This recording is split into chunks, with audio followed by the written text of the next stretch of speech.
Well met, lords and ladies, Jacob Butter speaking, and a warm welcome to this week's Walking Wednesday. I'm going along a trail that I found the exit for in reverse now.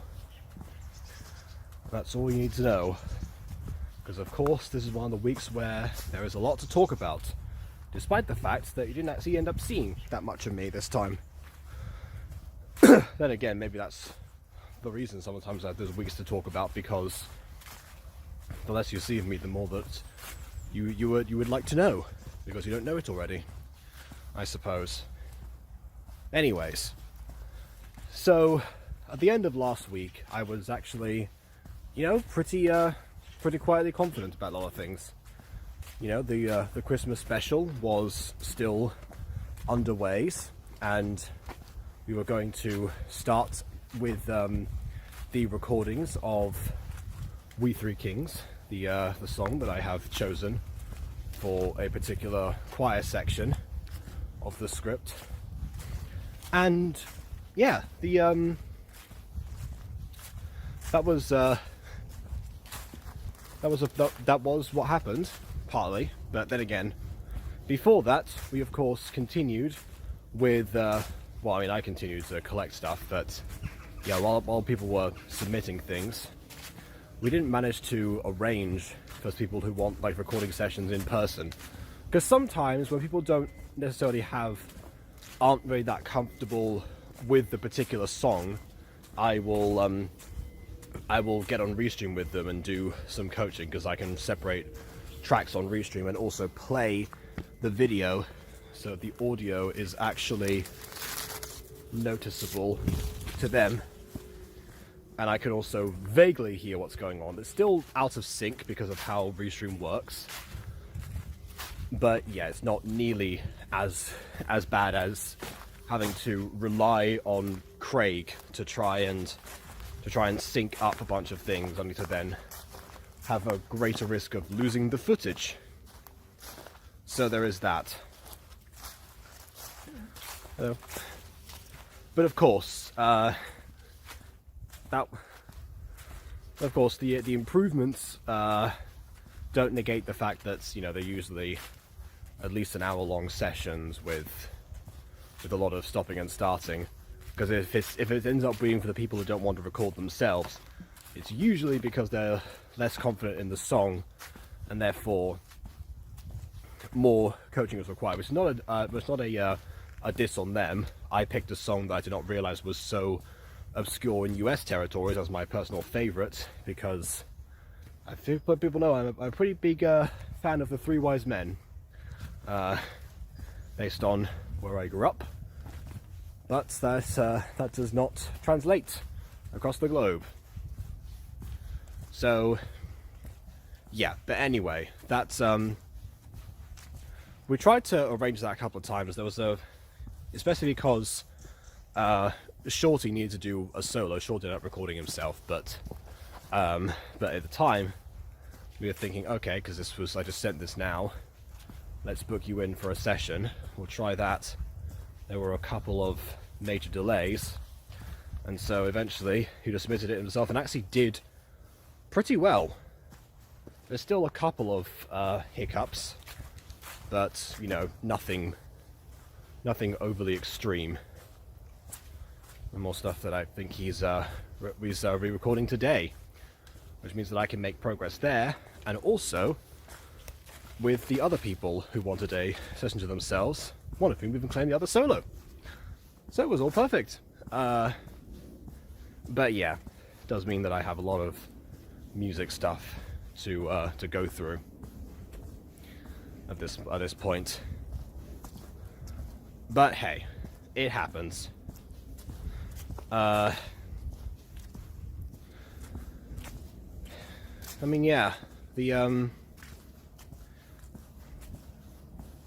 I see. The original idea was to do a version of Loving Caliber's Magic Day. There's no choir rendition for that.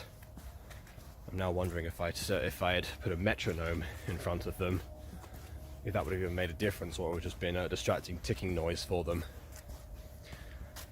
Who knows? Maybe they need to watch the Neil Cicierega classic. I digress.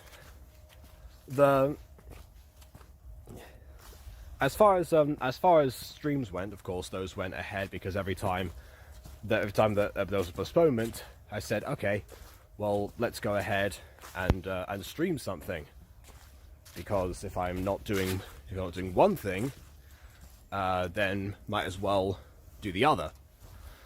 And because of that went to a lot of impromptu streamings.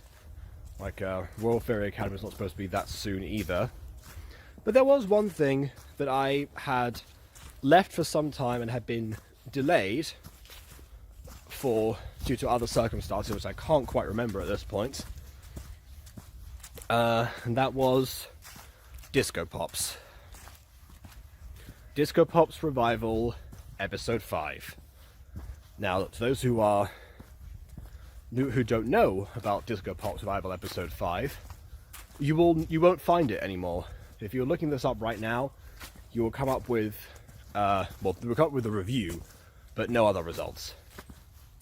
That's because once again it has joined the ranks of Bad Girls Little Boy, Taming the Bad Boy, Adam Code Purple Remastered, and probably more than and Beauty is Pain, in the ranks of videos that have featured on Gacha Review that no longer exist.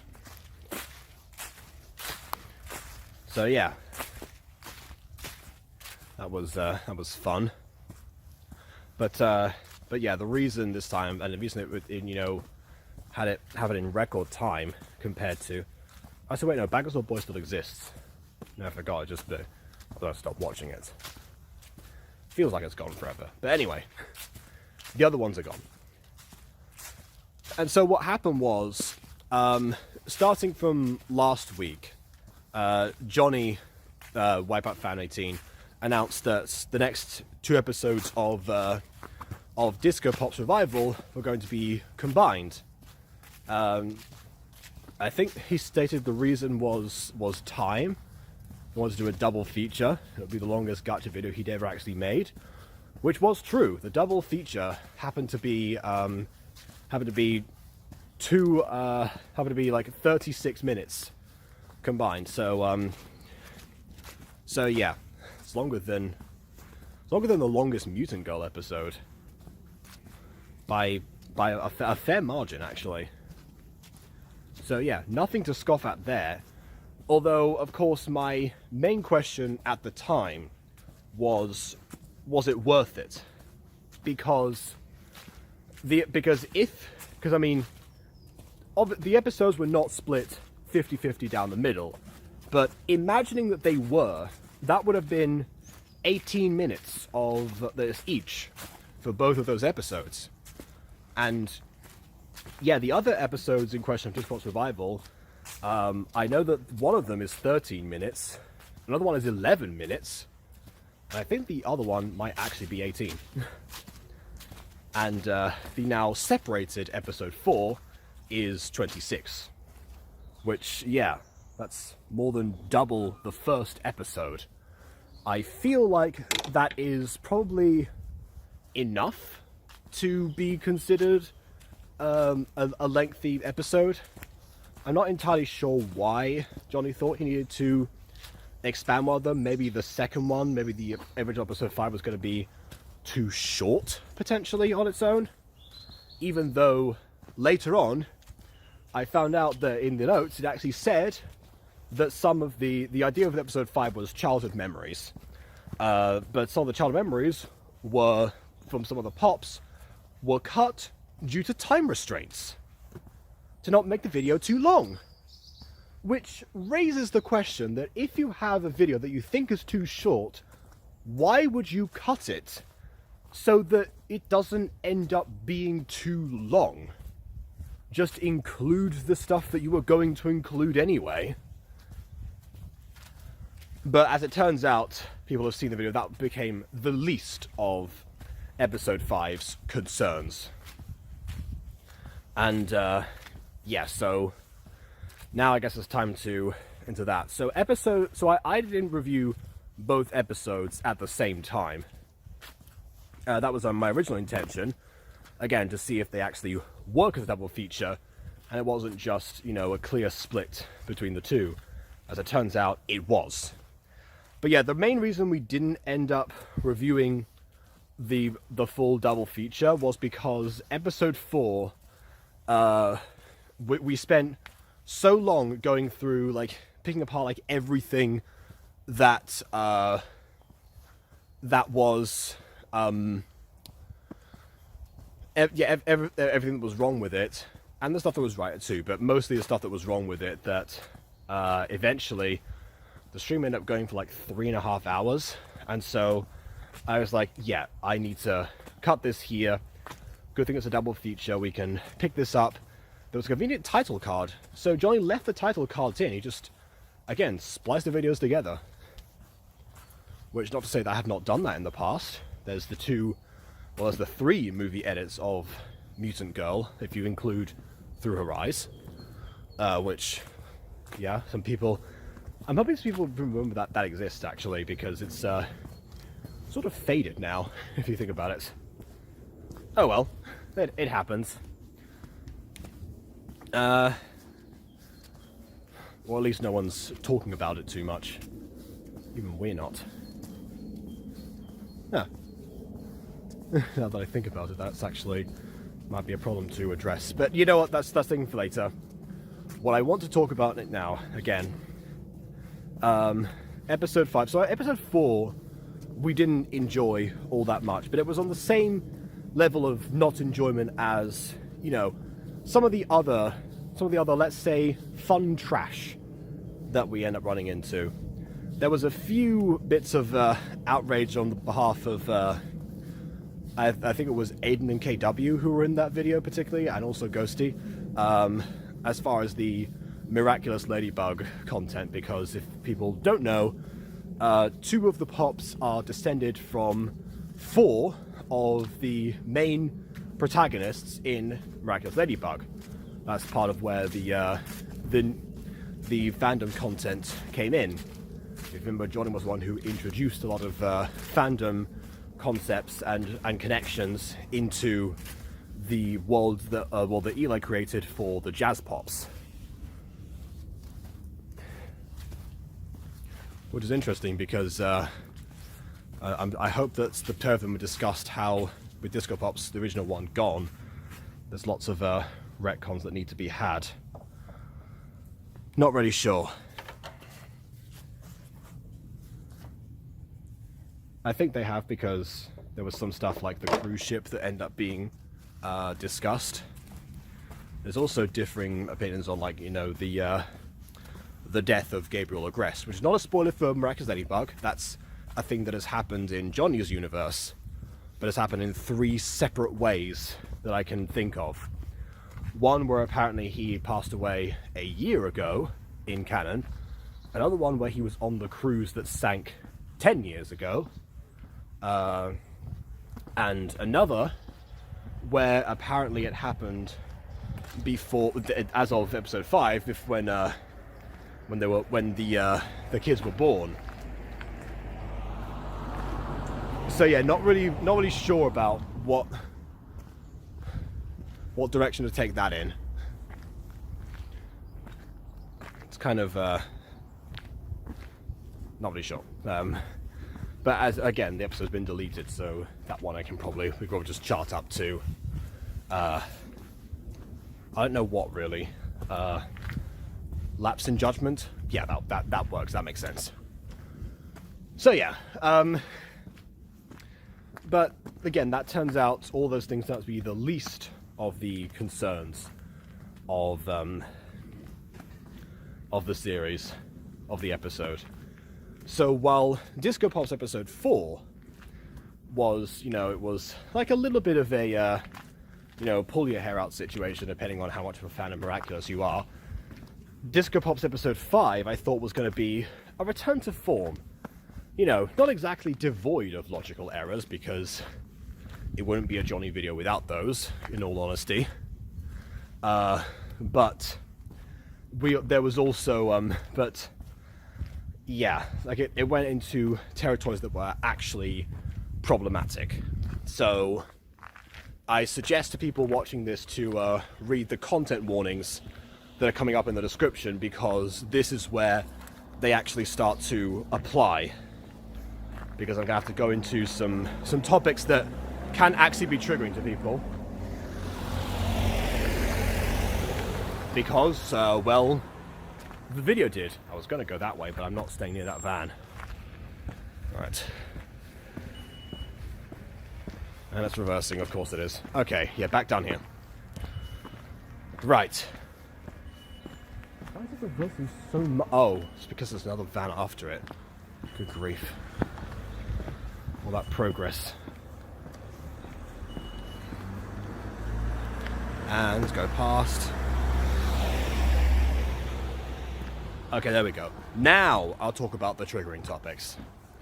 So, as it turns out, it was revealed, and you would hope, based on the fact that Amy and Jess were descended from Nino and Alia and Marinette and Adrian, respectively. You would think that the four of them would be probably somewhere in their late 30s, early 40s at this point, having children potentially sometime in their 20s. Unfortunately, not so. In what Johnny described as an attempt to quote-unquote support teen mothers because they exist, unquote, he made it canon that all of them were 14 at the time that they conceived their children. Now, this was upsetting for a number of reasons. Firstly, from a miraculous perspective, ignoring the fact that as far as the plot goes, they probably would have been showing in the original series at this point if that were indeed the intention. And also, apparently, Nino and Alia were confirmed to have been married by this point, which means that they got permission from their parents to do that. But also, I mean, it's character assassination too, because, like, I mean, can you imagine any of those four, if you watch Miraculous, conceiving a child like that young? I mean, ignoring the fact they're not even together at this point, would any of them go through that risk? I mean, as it turns out, both conceptions were unplanned. But even then, putting yourself in the situation where you would end up having an unplanned pregnancy is also something that none of them would have done. And yeah, that's where one of the problems comes. I guess it's hard to make heads and heels of this, because like there's so much that happened in such little time. Because it's very interesting that that Johnny says that he was doing this in an attempt to, again, support teen mothers because they exist. Ignoring the fact that Neo and Adrian would have been teen dads at this point, and they exist too, it's surprising that he goes into the topic of teenage pregnancy woefully underprepared to tackle such a subject. I mean, I'm not saying you necessarily have to go into the social stigma surrounding it, because it was meant to be childhood memories, which is another thing that gets me, because they go into a flashback of them finding out about the pregnancies right as they're going to give birth on the same day, which already is statistically unlikely, especially when you're that young, that you'll probably be showing regardless. But yeah, he doesn't seem to realize that essential part, or anything to do with pregnancy as a whole. So again, like, if you want to support any particular group and, you know, go like, oh yeah, because they exist, I think there's probably a difference between doing that with like minority group something, you know, introduce a character, have them be a rounded and fleshed out human being, and you have yourself some representation. If you want to go a step further and you feel like you're equipped to do so, then make their ethnicity, their culture, their nationality a huge part of their character, or at least an integral part, and go into the nuances of said ethnicity, culture, nationality, etc., etc. So, but so with those ones, depending on like how you view good representation, that's those are the steps to take. But with teenage pregnancy, I'm not sure that it's the best idea to just go, oh, this thing exists. Okay, moving on. Like, there's a lot more to it than just that.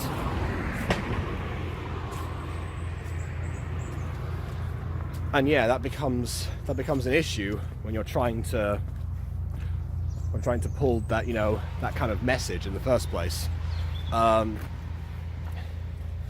Because obviously, I mean, I guess the real problem was not necessarily the just point and see representation, but also the misrepresentation that happened.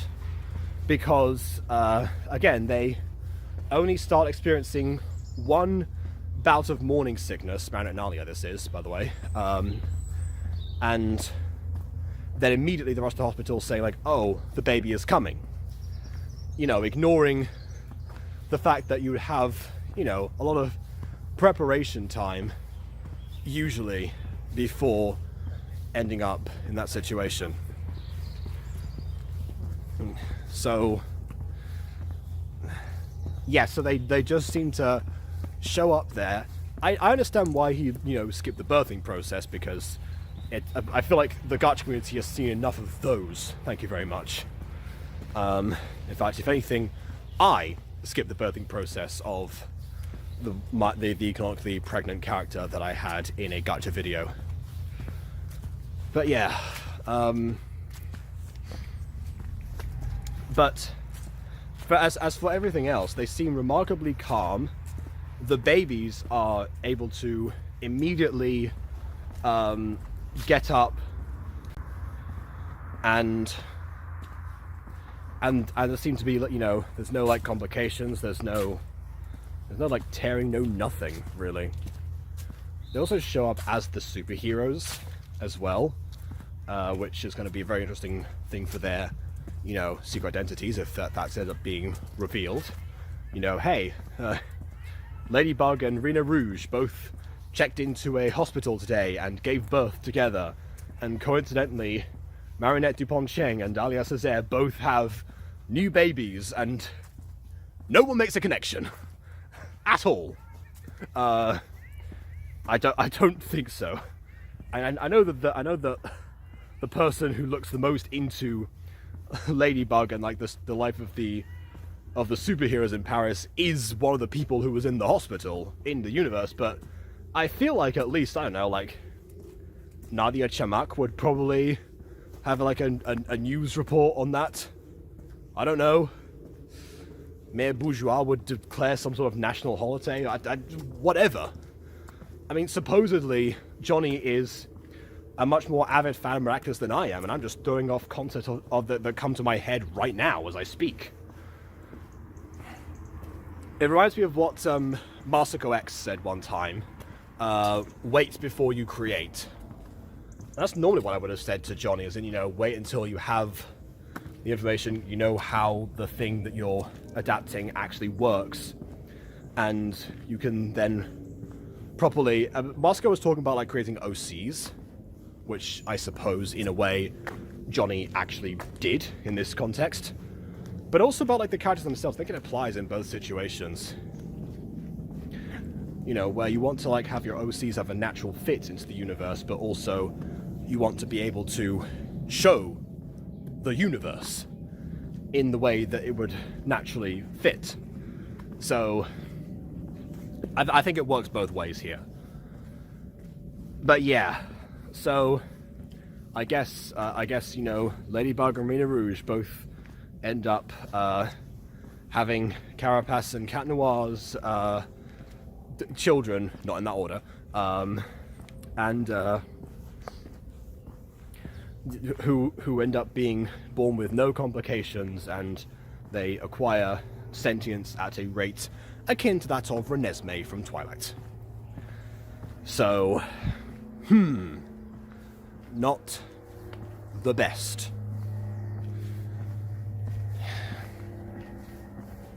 And that was just one portion of the episode.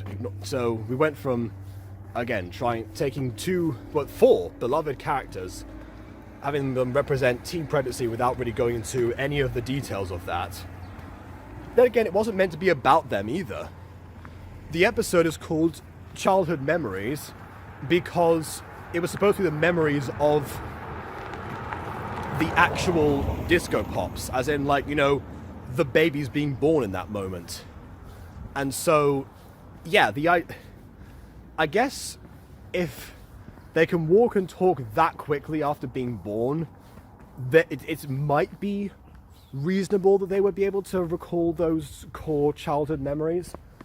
I mean, the rest of it I would have chalked up to Johnny's lack of experience with, I guess, talking about pregnancy, or, you know, human biology, or just not being around many babies growing up, as might be the case. But no, this one, unless Johnny can vividly recall his memories as a baby, there's no reason to assume that they would even know about that, and that would count as a childhood memory for them. And let's be real, Johnny can't recall what happens in his own show half the time because he doesn't write scripts for it.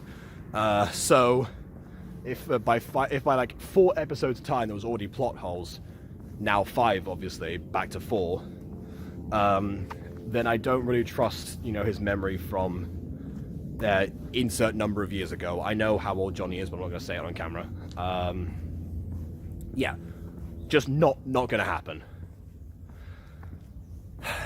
Yeah, so that part, I mean, the rest of it, Child Memories, was essentially, there was an actual fairly decent part about Princess Kim and how she was left out of Camilla's life because Camilla was off taking classes for 5 years to learn how to be a queen, which I still maintain that Kim should have taken those too, just in case, you know, should the need arise for someone to step in and, I don't know, maybe if the queen gets sick or something, I don't know, whatever.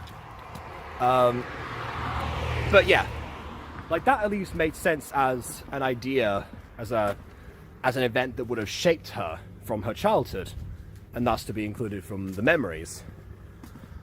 If anything, I think it was supposed to be like, you know, it's kind of like the Super Pops episode where they all, like, how they came to be, but not really, because we saw them in the first episode in the pilot together. So essentially it would have just been, you know, fun anecdotes of them. There was another scene with Amy and Jess, but I don't recall. Oh, right, that was the other thing that got a bad reaction. This is not the only teen pregnancy. If you thought that was the only majorly triggering concept that Johnny just glossed over in that episode, unfortunately, no. There was also the idea that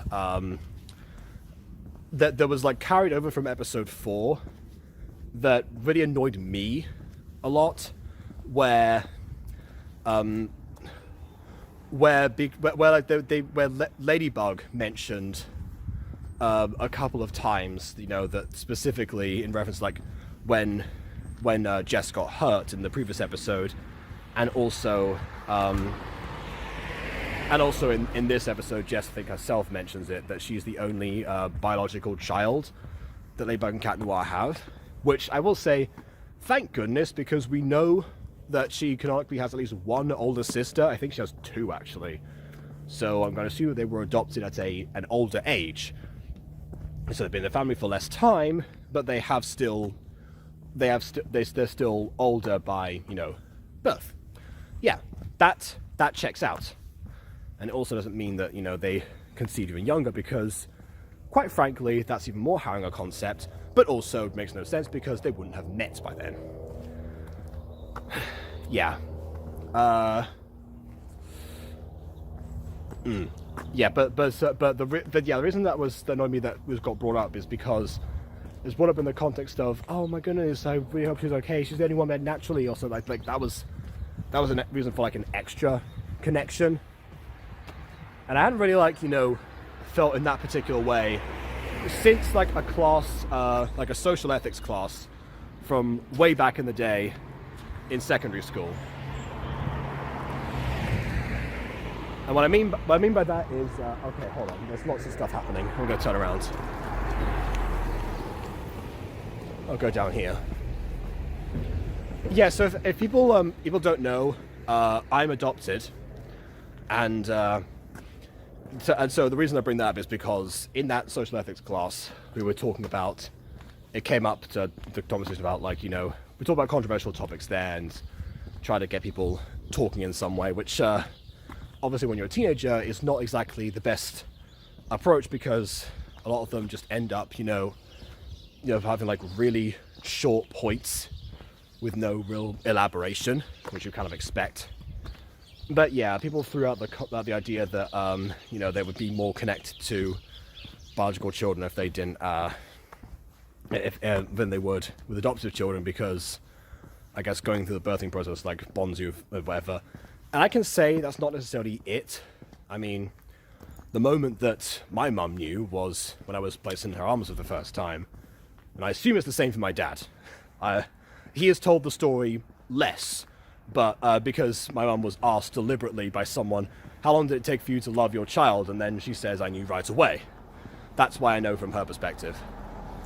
But yeah, point is that I genuinely do not think that it makes a difference. And it's kind of offensive to say that it does, because, I mean, A, you don't know for sure, but B, there's not really much else I can describe there. You just don't know for sure, but then, find someone who does.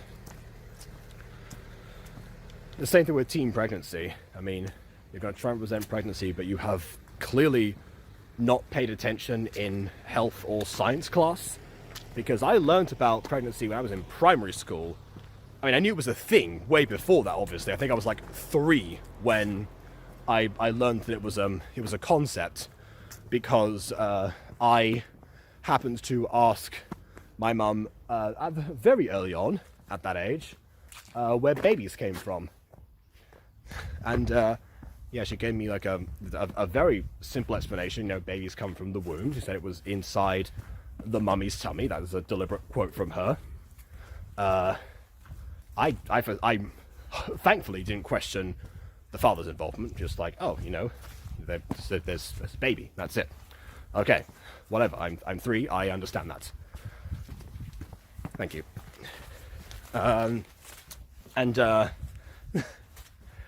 so that's what I needed. And then that was also the time that I found out I was adopted. So I was like, oh, so I came from you? It's like, no, you're what's called adopted. And then yeah, that was it.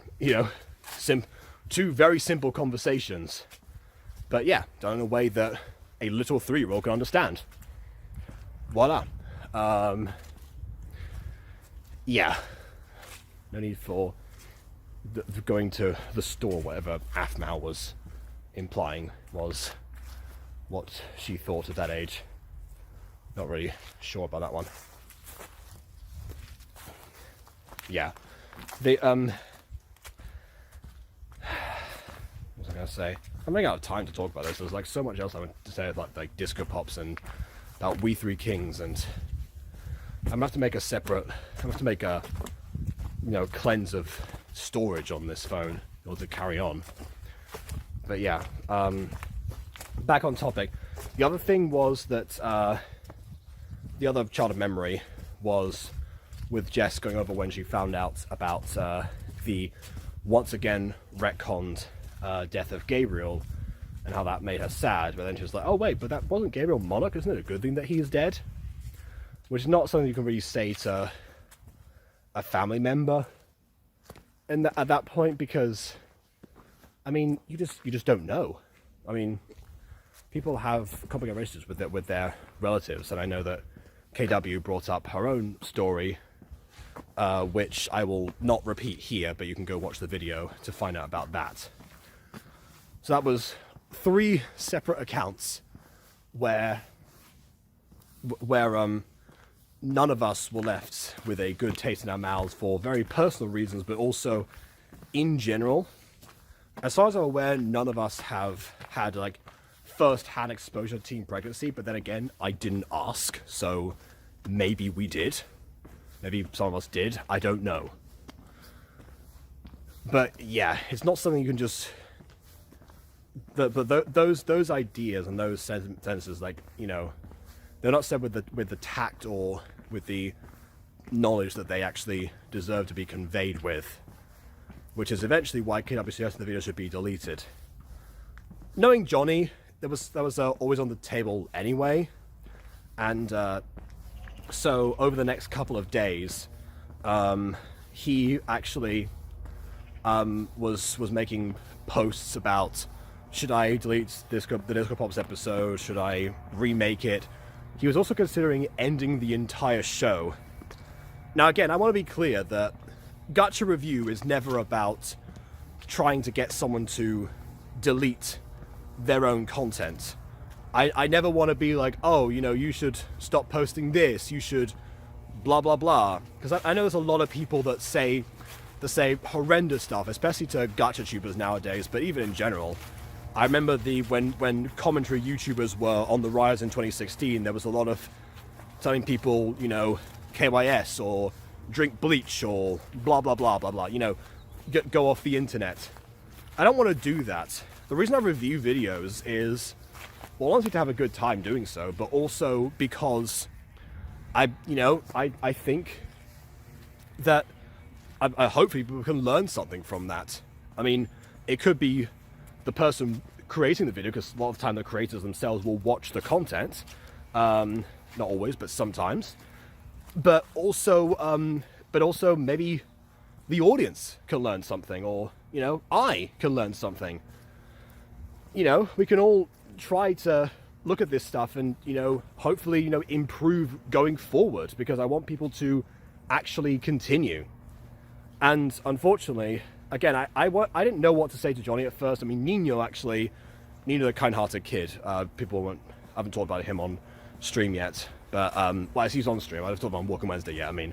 But yeah, he approached, he's a friend of Johnny's, and he asked me to talk to him because he was still crying about it, and again, I can understand why. To be like, have your art torn to that degree is a heavy blow. And it is the first time that anyone has said on camera that a video should be deleted. Hold on, I'm running out of storage. I need to free us enough to keep talking. Okay, so that took forever. Still not freed up enough storage, but I've got 3 minutes. So, yeah, I think I was saying about Gacha Review, the intent was not to have people delete things. Again, he ultimately made that decision. And he's going to continue the series going forward with just episode 4, which now is the lesser of two evils. So, I forgot what else I was going to say, but to wrap up this long spiel, unfortunately, oh yeah, that's what I was saying. After Johnny, I talked to him eventually when I found the right words to say after Nino encouraged me to actually reach out to the guy. But then, of course, I left a sour taste in people's mouths for 2 entire days. And I do apologize for that, because what was happening was those sessions for We Three Kings actually got scheduled to those days. Or, well, one of them was supposed to be. I was waiting for them restream for a long time. Then we had to postpone that one. And then after that, we just went ahead. It was actually Aiden and KW who were doing their parts. And Shorty, again, sent me his separate, like I said before. That's why there was a 2-day gap. It wasn't because I was off trying to, you know, detox myself or anything. If anything, I think the best detox was probably the day after that, which I think was yesterday, where Gacha Review made a return at last, and we went back to YouTuber Academy. Normally, if there's a series that, you know, goes on like that, I won't watch the next video literally 5 days after the first one, but I felt like it was probably the best call, because YouTuber Academy was probably the best gacha series that we'd seen in a long time. and so it was a guaranteed success. And that also means that the ghosty curse did not end up coming back even stronger from the get-go with Disco Pops. Because yeah, again, that left a huge sour taste in everyone's mouth, and I'm glad that that has been cleansed. And I haven't heard much from Johnny since the whole deleted video thing. I hope that he's doing alright. I mean, he seems to have gone back on his community tab to talking about Eurovision polls and other stuff. He's got other projects that he is working on. He'll be fine. And he said also, if he was going to delete Disco Pops, he would focus on Ballroom Pops instead, which is a far more recent project, and one that was already much better in quality to begin with. So, yeah, hopefully he'll be alright, and I will be going back to him sometime in the future. I've been asked to warn Ghosty about if the stream is going to involve pop stuff from this point onwards, which is probably a bit unfair considering that John's not the only person who makes pop videos. But anyway, I'm running out of space, so please don't just go up to the mess so I'm already. And on that note, until next time, farewell.